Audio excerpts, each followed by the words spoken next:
Shall we close our eyes and look to our Heavenly Father in prayer? Lord, thank you for the gift of your word, your life-giving word.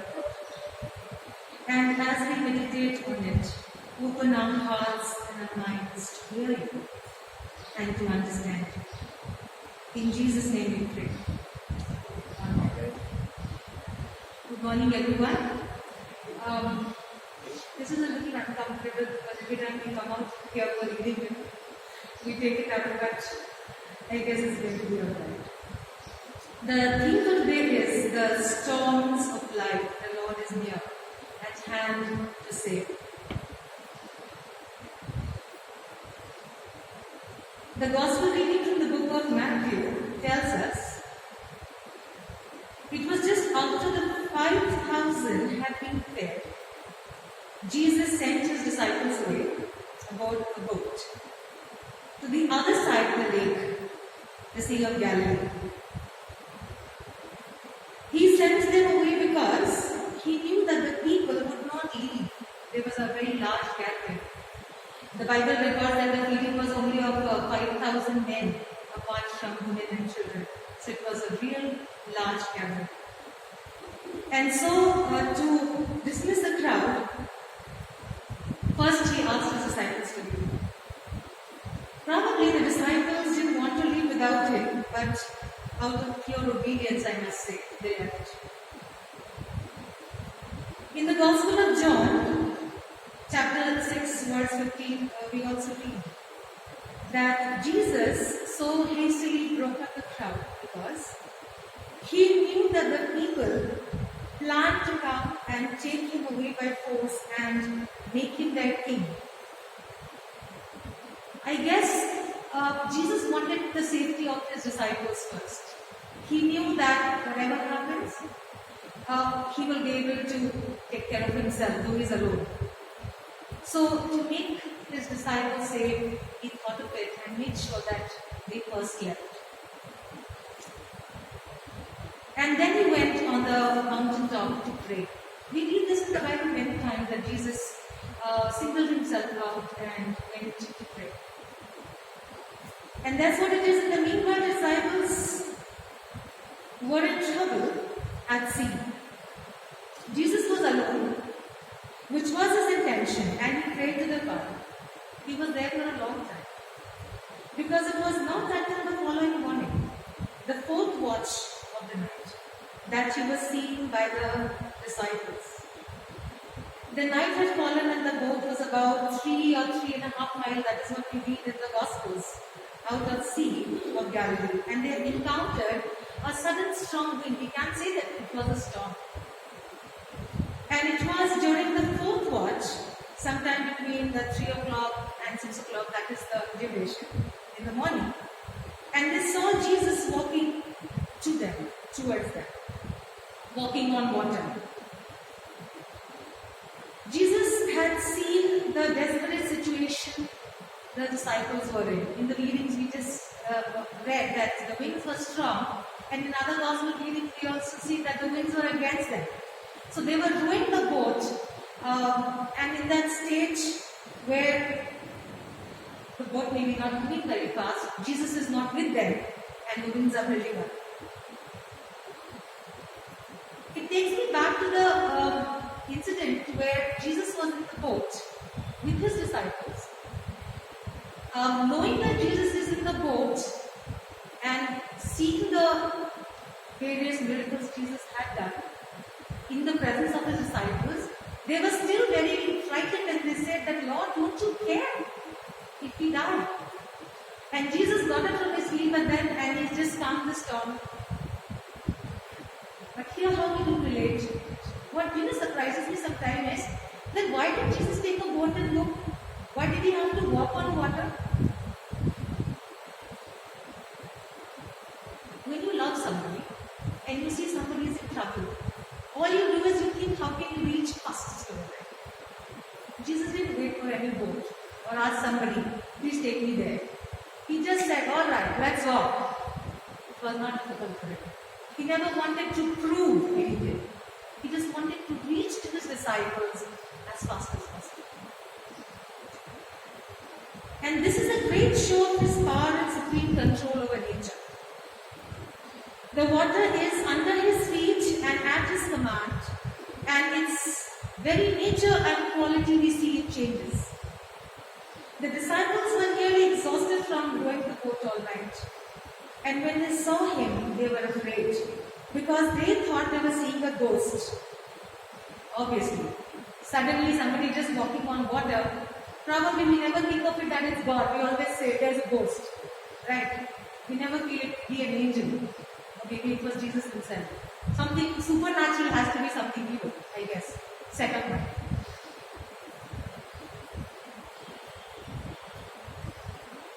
And then Jesus calls out to them and he reassures them. He said, "It is I."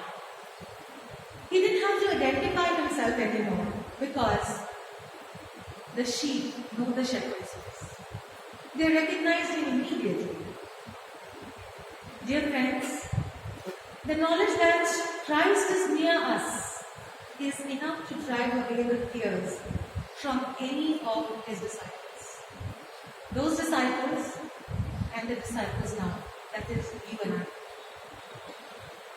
Jesus came walking on water, and now we see Peter's great love for Christ and a different level of discipleship. Because he desired to go to him walking on water, he felt that he should go, he should walk. When Peter saw Christ, he became very impatient to be with him. He doesn't say to Jesus, "Let me walk on water," but he asks, "Let me come to you." He wants to go to Jesus, no matter how it would be. Here we can see Peter's faith and determination. Because he steps out on the water when Christ said, "Come." He left the safety of the boat, even willing to slip into the depth of the sea. And just a little while before, probably when he was rowing the boat, he must be fearing that, what if we fall? And he demonstrated a very strong dependence upon the power of God and the word of God, that one word, "Come." The cause of Peter's fear was the wind and the waves, something that he could see, which he didn't take notice until he was looking at the eyes of Christ. When he kept his eyes on Christ, it was easy for him. He was confident to walk on water. But the moment he took away and saw that he was in danger, he got distracted, he was afraid, and he began to drown. And he cried out, "Lord, save me." Indeed, Christ is the greatest Savior. He came to save. Those that want to be saved must not only come to him, but must ask him for salvation too. But usually what happens is, people don't come to him until and unless they are facing a storm in their life. Any kind of storm. And when they find themselves drowning and there is no other way, a sense of need drives them to Christ. Let's make Christ our first option, not our last option. Never fear. God will hold you because you are his people. And then we also notice that, Jesus kind of scolded Peter and called him that you of little faith.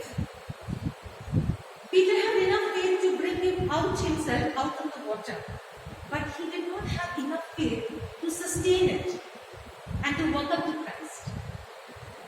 And probably that is why Jesus called him, "You of little faith." And then Jesus comes into the boat. And then what happens? The moment he comes into the boat, what happens? The storm ceases. It all becomes calm and peaceful. And this is what is required, dear friends. We need to welcome Christ into our lives to quieten the storms of life. The way to know peace is to know that he is God, that he is the Lord, and he is with you all the time. The disciples who were inside the boat were surprised and astonished at this miracle. Well, was this the only miracle they had witnessed? Just a little while ago, the feeding of the 5,000. How many fish and how many bread? 5 loaves of bread and 2 fish. How many people eating? A multitude. 5,000 only men, apart from women and children. Was this not enough for the disciples to understand that he is the Son of God? Who could do it? Except the Messiah himself. So the moment they again see here Jesus walking on water, this kind of strengthens their faith, and then they proclaim and they say that it is true, you are the Son of God. Kind of this becomes an evidence to make their faith a little more strong. What a great example of Christ's power and compassion is on display in this incident. He is the same Jesus then, now, and forever. He is not going to wait and think, okay, let me see how far can my child go. He is the same Jesus who saw his disciples in despair, rowing against the winds, and he walked on water to reach to them as early as possible. And he's going to do the same thing with you and me. This incident of Peter, we can see that it teaches a lot of things. Let's see how we can put it. What are we learning from here? Firstly, when Jesus commands you, obey him. Jesus told Peter to come. Come to him on the water.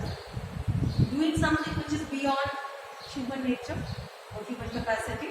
But when God says, do it, because he knows things better than you. And Peter did exactly what Jesus said. And this is what obedience God is looking for. Secondly, we need to look at Jesus and keep our focus on Jesus. Although a storm surrounded Peter, he was constantly maybe at then when he said, Lord, can I come to you? He was only looking at Jesus. But the problem was that he stopped looking at Jesus. That is when the problem actually arose. And when this winds, the howling winds and the waves took his attention, the situations changed. I think we can imply this in our life. When we are facing the turbulence in our life, all we need to look is for Jesus and keep looking at Jesus. Thirdly, faith is simply taking the next step. I'm sure we have all heard this, a leap of faith. I think Peter took a leap of faith. Jesus said, come, and he just was out of the boat. And this is what is needed as disciples of Christ. Peter took one step to go out of the boat, onto the water. He walked a little while. He experienced something that was way more supernatural. And that is the next point. Faith unleashes the supernatural. Your faith releases the supernatural in your own life and we experience the divine power of God. Peter did not experience the supernatural power of God that allowed him to walk on water unless he trusted as evidence by his action. So, also the Bible tells us that faith without action is dead. Faith without action is dead. So God wants us to be in action when we say, Lord, we trust you. No doubts. Next, what we learn is, fear will drown you. We all are afraid at times, very human. When Peter had faith, he walked on water, and when he started to fear the things that were around him, he started to drown. Is there any fear that is gripping us in our life? That is pulling us down? That is drowning us? To get over that fear, all we need is Jesus. We need at Jesus.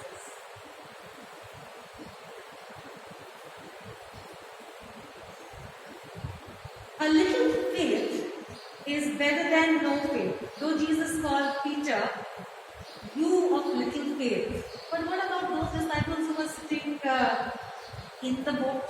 Did they show any kind of faith? Did they also say, yes Lord, even me, why only Peter? I also should jump and come to you. Nobody did that. But only Peter had the guts, I must say. Or he had the faith to say, I want to come to you, Lord. Right? So, it's better to have little faith than to have no faith at all. This means that God is capable of sustaining us with better things. Lastly, we can either choose to worry or we can choose to worship. Right? Whether we worry about the situation, we worry about the storms we are facing in our life, or we just start to praise and thank God and say, you are God, you know best. You have got me to it, you will get me through it. And trust me, you will get through it. In the Gospels, we read about Jesus calming the storm. The incident just before which I was speaking about, when Jesus was sleeping in the boat and the disciples got so scared. So the disciples are on a boat when it's a sudden, that's what the readings say, that a sudden storm came up. Keeping in mind, many of the disciples had spent their life at sea as fishermen. By profession, they were called fishermen. Of course, they could read the weather conditions. I'm sure they were good swimmers. If a storm was coming, when Jesus suggested going to the other side of the sea, they would have probably said, we can see a storm. The weather is not going to be good. Something. Maybe we should wait. But Matthew tells us that it was a sudden storm. A storm which the disciples could not foresee or forecast. Can any one of us forecast the storms in our life? So tomorrow is going to happen this. We better not get that. Right? So, storms that come into your life. Suddenly you hear you have a terminal illness, and at this point in time, everybody comes to know that there is something or they're positive from the coronavirus. Or suddenly there is some family member passes away. Or you hear that your job has been terminated. Or there is some kind of an accident at work. All these are storms in our life. And what we do, we throw a desperate prayer, a panic prayer, just as the disciples did to the one who could help them, who was there in the boat, but he was sleeping. Was Jesus sleeping? I don't believe Jesus was sleeping. Couldn't tell him. And they cried out and said, Teacher, do you not care if we perish? When we throw up a panic prayer, we can be sure that God does not share our panic. He is not a God who panics because you are panicking. Instead of rushing to communicate our panic to Him, we should allow Him to communicate His calm to us. Because we know He is there. We wait and see the power of God working in our life. In this case, Jesus calmed the storm.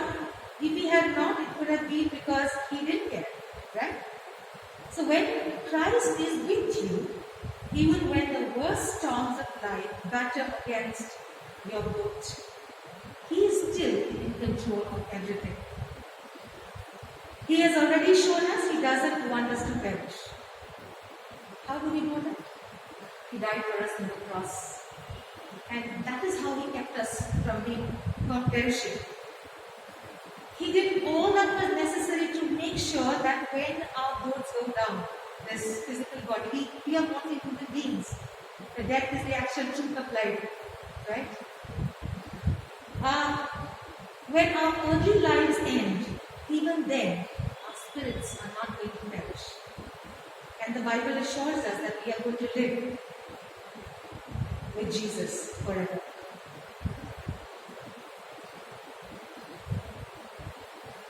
The Apostle Paul says in Philippians chapter 4, verses 11 to 30, that he had learned the secret of facing the storms. He says, no matter what, he can make it through with Christ. He doesn't say, I can make it through. He says, I can make it through with Christ. You need a companion to walk, and that is Christ. I can do all things through Christ, who gives me strength. He is our source of strength. He is the source of our faith. Even though I walk through the valley of the shadow of death, I will fear no evil, for you are with me. I will never quote from where it is. I'm sure each one of us has repeated this millions and millions and millions of times. I would just like to end with a small testimony on this particular line of the 23rd Psalm. When I was in Vellore during the surgery time, I really don't like to talk about this, but that is such a big witness in my life. I cannot just stop praising God. And I was out of surgery, and probably because of anesthesia, for whatever reason it may be. I think I shared this with Cynthia once when we were in the staff room. The moment I would close my eyes, I would see as if I was in a jungle, and there were roots that were around my bed. It's a very, I can get goosebumps. It's a very creepy kind of a feeling. And the moment I would open my eyes, I would see everything normal, like a root. And this was like the chant inside me. The 23rd Psalm, I must have said 100 times in a day. And then once when I was reading this particular line, I felt I walked into a large puzzle, and a huge door opened in front of me. And there was nothing inside that room, or it's like a big assembly room. And at the extreme end, there's a throne kept, a throne made out of marble. I remember it so clear. And I approached that throne, and the more I was going closer to the throne, I could see the throne was becoming larger and larger. And when I reached the foot of that throne, and I lifted up my eyes to see the throne, it wouldn't end. And I was going on saying this 23rd